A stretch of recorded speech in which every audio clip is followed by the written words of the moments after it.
बिस्मिल्लाहिर्रहमानिर्रहीम। 12वीं जमात के होनहार तालिब इल्मों, अस्सलाम अलैकुम। आप पिछले 2 दिनों से सर सैयद अहमद खान का लिखा हुआ सबक गुजरा हुआ जमाना पढ़ते हैं। आज इसी सबक गुजरा हुआ जमाना का आखिरी हिस्सा मैं पढ़ाने जा रहा हूं। आप अपनी किताब का सफ़ा नंबर 11 निकालिए और आखिरी इक्तिबास की तरफ अपना तवज्जो दें और सुनिए। बोली कि मैं हमेशा जिंदा रहने वाली नेकी हूं। उसने पूछा कि तुम्हारी तस्खीर का भी कोई अमल है? वो बोली, हां है, निहायत आसान पर बहुत मुश्किल। जो कोई खुदा के फर्ज अदा कर कर इंसान की भलाई और इसकी बेहतरी में सही करे, उसकी मैं मुसक्खर होती हूं। दुनिया में कोई चीज हमेशा रहने वाली नहीं है।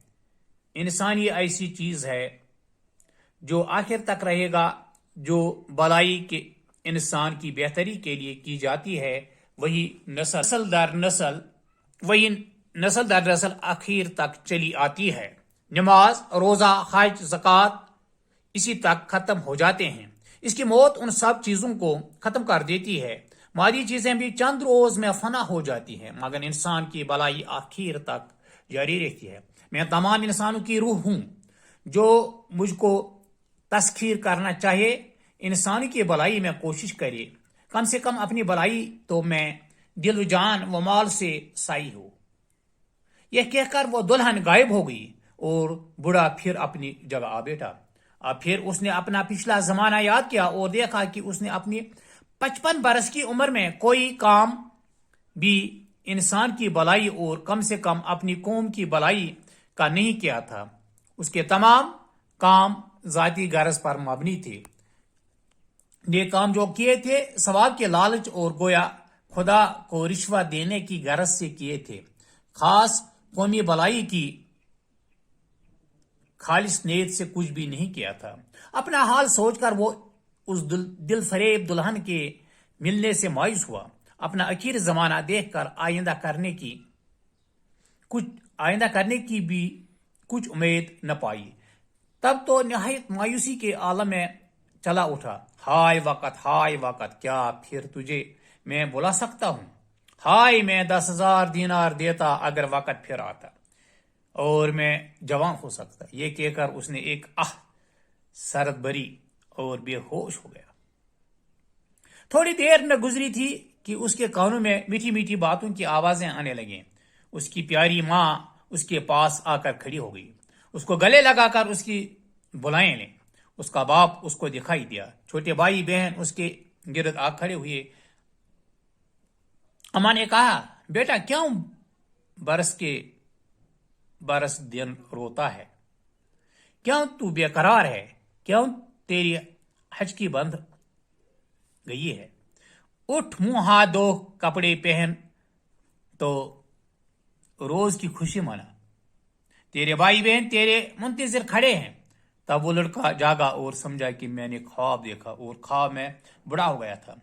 उसने सारा ख्वाब अपनी माँ से कहा। उसने सुनकर उसको जवाब दिया कि बेटा, अब तू ऐसा मत कर जैसा उस पशेमान बूढ़े ने किया, बल्कि ऐसा कर जैसा तेरी दुल्हन ने तुझसे कहा। यह सुनकर वो लड़का पलंग पर से कूद पड़ा और निहायत खुशी से पुकारा, ओह, यही मेरी जिंदगी का पहला दिन है। मैं कभी उस बूढ़े की तरह न पछताऊंगा और जरूर इस दुल्हन को ब्याह लूंगा जिसने ऐसा खूबसूरत अपना चेहरा मुझको दिखलाया और हमेशा जिंदा रहने वाली नीकी अपना नाम बताया। ओ खुदा, तू मेरी मदद कर, आमीन। बस ऐ मेरे प्यारे नौजवान हम वतनों, ऐ मेरी कौम के बच्चों, अपनी कौम की भलाई पर कोशिश करो ताकि आखिर वक्त तक میں اس بوڑھے کی طرح نہ پچھتاؤں۔ ہمارا زمانہ تو اخیر ہے، اب خدا سے یہ دعا ہے کہ کوئی نوجوان اٹھے اور اپنی قوم کی بھلائی میں کوشش کرے، آمین۔ ہاں، اس میں چند نئے الفاظ جو آپ کے لیے ہیں: تسخیر، تابع، فرما برداری، سعی، کوشش، مسخر، قابو میں ہونا، سعی، کوشش کرنے والا، سعی ہو گئی کوشش، سعی، کوشش کرنے والا، دل فریب، دل لبانے والی، ہچکی، سانس رکنا، پشیمان، شرمندہ، نادم۔ سر سید احمد خان کا یہ سبق گزرا ہوا زمانہ،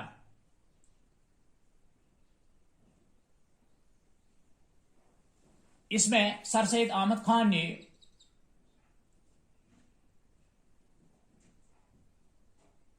سماجی اصلاح کے لیے اس میں چند نصیحتیں کی ہیں۔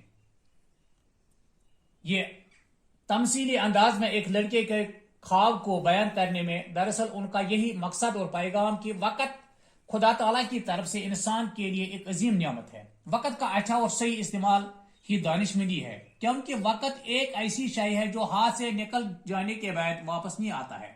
سر سید چاہتے ہیں کہ وطن میں رہنے والے لوگ ہمیشہ وقت کا صحیح استعمال کرتے ہوئے نیکی اور بلائی کے کاموں میں پیش رہیں۔ لوگوں کے نیک اعمال کسی ذاتی غرض یا مقصد کی تکمیل کے لیے نہیں ہونے چاہیے، بلکہ ہر وقت قوم کی ترقی اور بہبود کے لیے عملاً کوشش کرنی چاہیے۔ اگر انسان وقت سے پہلے راہ راست پر آ کر خدا پرستی، قومی بھلائی اور انسان پروری کے لیے عملاً تیار نہیں ہوتا ہے تو اس کا انجام بھی اسی بوڑھے کی طرف ہوگا جو زندگی کے آخری دنوں میں اپنے گزرے ہوئے وقت پر پشیمان ہو کر افسوس کرتے ہوئے چیخے چلانے لگتا ہے، اور سوائے شرمندگی کے اسے کچھ حاصل نہیں ہوتا ہے۔ آخر پر سر سید قوم کے نوجوانوں کو نصیحت کرتا ہے کہ قوم کی خدمت میں سارا وقت گزارو تاکہ تم کامیاب ہو جاؤ گے۔ ہاں، اس طرح سے